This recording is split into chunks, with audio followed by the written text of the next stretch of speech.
Hello everyone, Jen Tardy here. I'm your career success coach and welcome back to another video, like a whole new video for you. And I'm sorry that I've been gone so long, but I'm back. And if you have not yet subscribed to this channel, pause everything that you're doing, click subscribe so that we can make sure that you get notified every single time we do a new video, because these videos are for you, my friends. Today's video is in full celebration of World Autism Month and Autism Awareness Day. I want all of us to get to an increased level of awareness and understanding of autism spectrum disorder, or as I'll refer to it as ASD throughout this video, so that we can do our part to be supportive.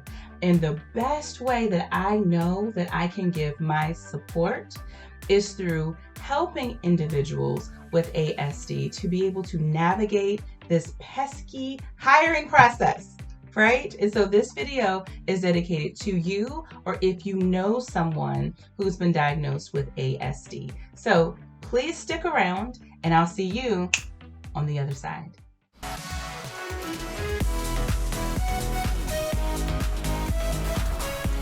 The hiring process already has this obstacle course that creates all of this anxiety for all of us in general.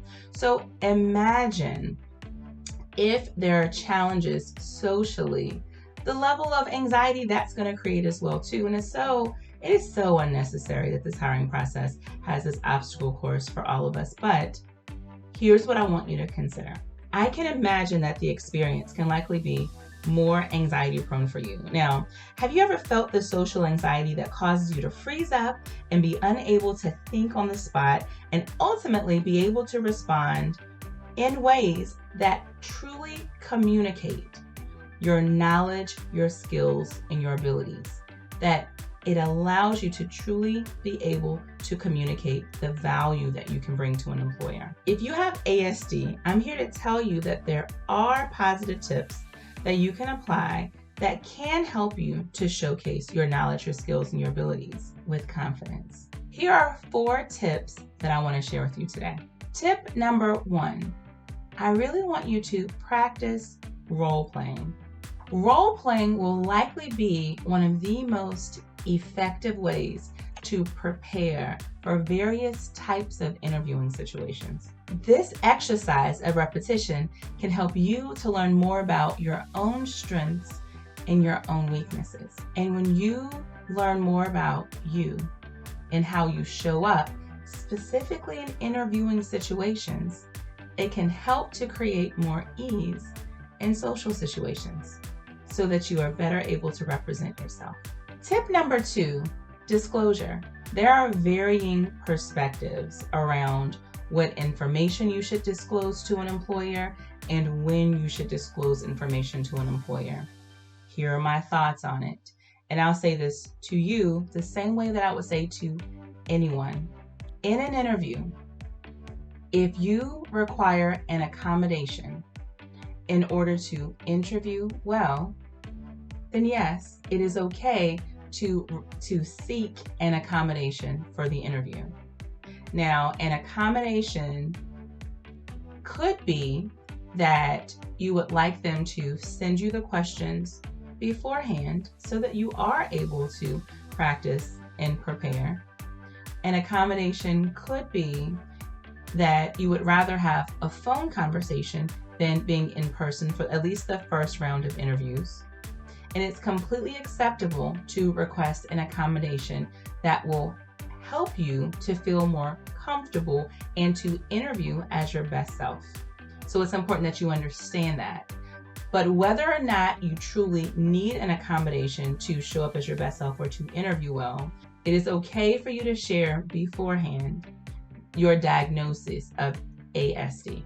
You can make requests prior to your first interview and communicate any differences you have around social skills so that your interviewer knows what to expect. If you decide to reveal your ASD up front, be sure to have a strategy around how to communicate your diagnosis and even suggestions on what interview accommodations you may need if necessary. So go ahead and already have that thought through and planned out before you communicate.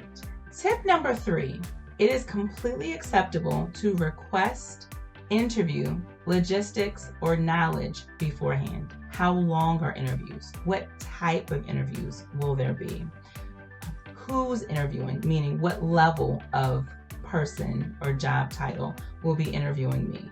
The more information that you know in advance, the more, again, you can practice, and the more you'll be able to prepare yourself for what's to come. It can be more helpful to ease anxiety the more insight you have on what's about to happen next through the interview process. And this is also a good reiteration of something that I said in an earlier point. This is one of those spaces where you can also say, hey, is it any way possible that I can have a better understanding of what types of questions I'll be asked? Or as an accommodation, if you'd like to have a list of the questions so that you can see them beforehand. Tip number 4, which is actually one of my favorite tips. Request that the interview happen at a specific time. You, just like the rest of us, know when we are at our best. For some of us, we are morning people. For some of us, we're night people. For some of us, when it's certain times of the day, when the sun goes down or when the sun comes up.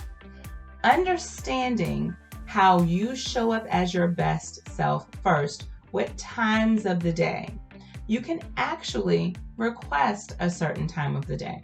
Whether you are just requesting it to the recruiter and you're saying, hey, I'm actually available at this time or this time, or whether it's a part of the accommodation process where you're saying, I know that this is the best time of the day where I can interview as my best self, and I actually need this by way of an accommodation.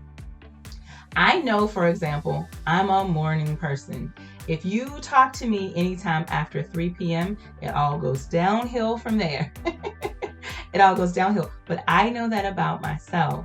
And so regardless, if I do have a say-so, and if they're asking me what's the best time of my interview, I'm thinking for myself, what's the best time for me to participate in this interview? If your ASD involves limitations in concentration, focus, or energy and fatigue, then it may mean that the time of day when you are at your best may vary.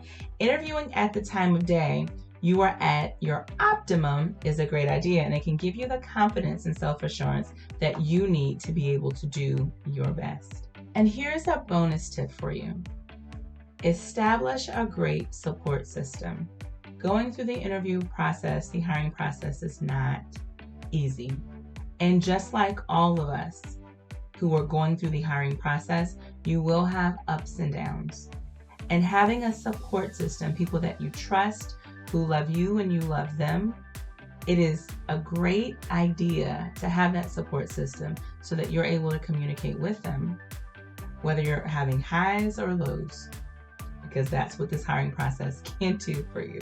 There are different support forums on Facebook and other social media platforms that offer multiple resources and even mentors to support you in your career. Now, I've added some links in the description section below if you're looking for some of those support systems outside of your friends and family. We celebrate everyone on their job search, and today we celebrate you. I wish you the best of luck in your hiring journey, and keep me posted on your success stories. Drop me a comment below and tell me about what you're experiencing during your hiring process, because I do want to be of service and I do want to support you. That's all I have for you today. I'm Jen Tardy. I am your career success coach. I will see you in the next video. Take care.